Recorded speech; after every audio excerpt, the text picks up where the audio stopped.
What's going on, everybody? I'm Ben Hauver, and today I am here to tell you the top 5 tournament plays for DraftKings in Week 3. If you're new to the channel, subscribe. Make sure you drop a like on the video. It helps us out a ton. We also do live streams every Saturday night at 10 p.m. Eastern. You can check that out for everything you need to know about any given NFL DFS main slate. But without any further ado, let's get into the top 5 tournament plays for DraftKings in Week 3.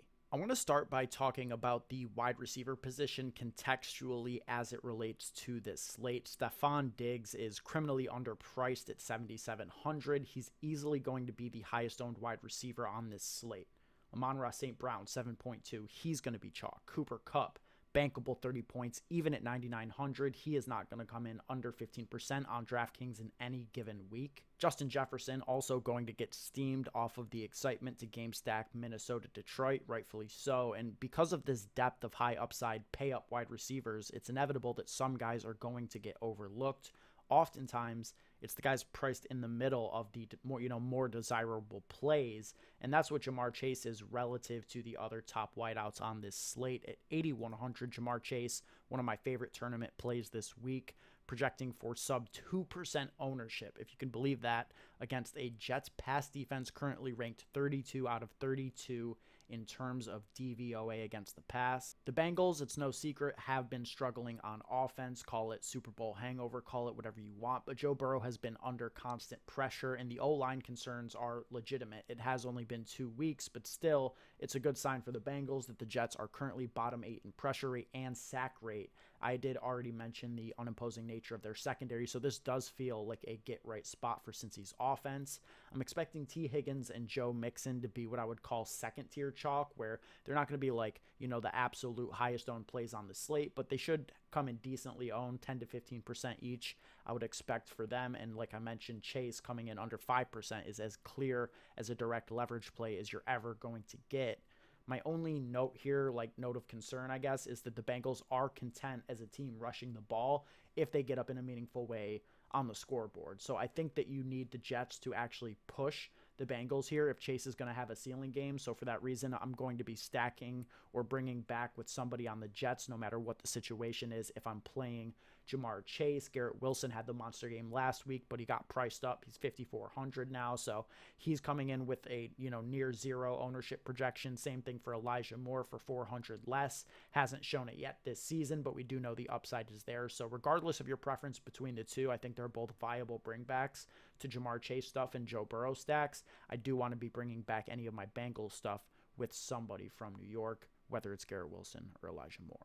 Number 4. All right, this may not be the most exciting thing in the world, but we do need to find, value this week because salary is extremely tight. And one way that we're going to get value is by paying down at tight end.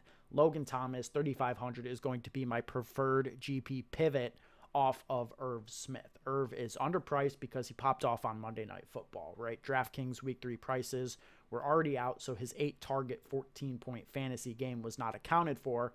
3,100, second highest total game of the slate for Irv Smith. He's going to be massive chalk on DraftKings, 25% at least, probably even higher in smaller field stuff. With Logan Thomas, I think we'll see him at a fifth of that, probably somewhere in, the 5 to 8% range. I think that he makes for a natural bring back on Jalen Hurts and A.J. Brown stacks. It's an expensive stack, but one that I definitely want exposure to this week. Logan Thomas is also direct leverage off of Curtis Samuel, who's going to be one of the chalkiest wide receivers on the slate. Logan Thomas played 62% of snaps in week 1. That was up to 73% last week. He's getting healthier. I know it is not sexy by any stretch, but, truthfully, I'm on Washington's offense this week. I bet the over on their team total at 20.5. I think they score at least 3 touchdowns this week, and if Logan can account for one of those like he did last week, you should be looking good with LT3 at 3,500 on DK. All right, sticking with the theme of value and, looking for a way that we can afford to jam in the studs that we want to this week, Chris Olave, 4,500, and what I'm expecting to be sub 5% ownership is looking like a really interesting play. Now, Joey, right, my podcasting co-host, I'm sure you've seen him on this very YouTube channel. Occasionally, he's, the voice of reason, the voice of DFS reason for me. Now, he is convinced that I'm overvaluing the air yards in this spot. All right. So Chris Olave had 334 air yards last week in the second week of his rookie year. There have only ever been 2 players in the last 13 years that have had more air yards than Chris Olave did last week in a single game. Now, does that mean that this is the week, in a, what could be anyways, a low totaled, potentially very ugly matchup between 2 struggling offenses? Does it mean that because he had those air yards last week that Chris Olave is going to go off this week? Absolutely not. But I do think, right, that an Olave eruption is coming sooner rather than later. I want to be in on it before it happens. Even with, Jameis Winston playing through injury, New Orleans is top 3 in the NFL in pass rate. Christian McCaffrey on the Panthers side of the ball is priced too highly for the public to play after relatively disappointing weeks in the box score back to back. I think CMC and Olave correlations are super intriguing this week. It's thin for sure, but if you believe in the talent with Olave, which I personally do, it's better to be in on him in DFS early than it is to be on him when it is too late and everybody's already seen it. Speaking of being in on it before you see it, I hope some of you guys were on this Tua Tagovailoa double stack last week. Under Mike McDaniel, the Dolphins offense has seen a major spike in pass rate over expectation. Now, of course, last week, Tua, Tyreek, Waddle, they were the stone nuts, and back-to-back historic ceiling games from this same double stack being the thing that we need to bank the millie 2 weeks in a row is highly unlikely, but I guess that's the point, right? If it were likely, it wouldn't be sneaky, and it is sneaky. I'm absolutely interested in running a Tua double once again. I ran it last week, but unfortunately for me, the lineup that ended up having Tua, Tyreek, Waddle, and the Mark Andrews bring back was just complete dust everywhere around it, so didn't bank anything. But I do think that this is like an example of, what people say the field is sharper these days. I guess, in the old days of DFS, the public would absolutely be chasing a performance like this following Tua, Waddle, and Tyreek combining for over 120 points, but it seems like ownership-wise, it's going to be just as low-owned as it was last week. So, the field being too sharp to make that kind of play, that's not the too sharp that I'm trying to be. Objectively, right, this Buffalo-Miami game is right there with Detroit and Minnesota as the best on the slate. I know that Buffalo's defense has been locked down, but I still think that we see a ton of pass attempts, honestly, on both sides of the ball. This should be a very fast-paced matchup with a lot of throwing. Micah Hyde is out in this game for the Bills. He's one half of the NFL's best safety duo, and it is worth mentioning, of course, after last year's playoffs, I'm sorry to Bills fans, but Tyreek Hill is undisputably the Bills' daddy. So do I think that, Tyreek, Tua, Waddle, they combined for 120 points in back-to-back weeks? Probably not. But if you're telling me that I can run this same double with comparable ownership to what we did last week and an even higher powered offense, for the bringbacks and the Bills, I feel like it'd be a foolish move not to at least try.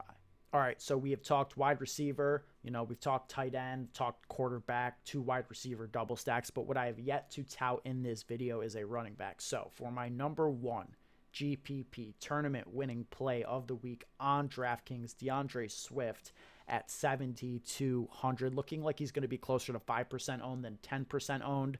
Minnesota and Detroit tied for a slate high 52.5 point total, and it does look like Swift is going to fly under the radar despite playing like a top 5 running back in the league.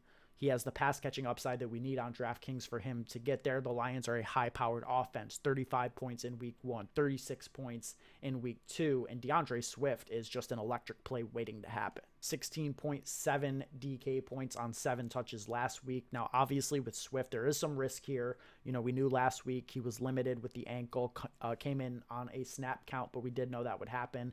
Looks like he's going to be healthier this week, but even if he is a full go, Jamal Williams is the Lions' preferred goal line back. Williams currently tied for a league 9 red zone rush attempts, but still Swift is, like I said, the definition of an electric play waiting to happen. He's so explosive. He can put up points from anywhere on the field. So I trust that points are going to be put up in this game. Swift is also direct leverage off of Amon-Ra St. Brown, who's going to be chalky at the same price. It's expensive, but you can run Swift and Jefferson correlations. That could absolutely end up being the nuts. Swift and Thielen stuff, if you want to run Thielen as max leverage on the Vikings chalk. However you want to play it, I think that it is worth playing DeAndre Swift, my number 1 tournament play in week 3.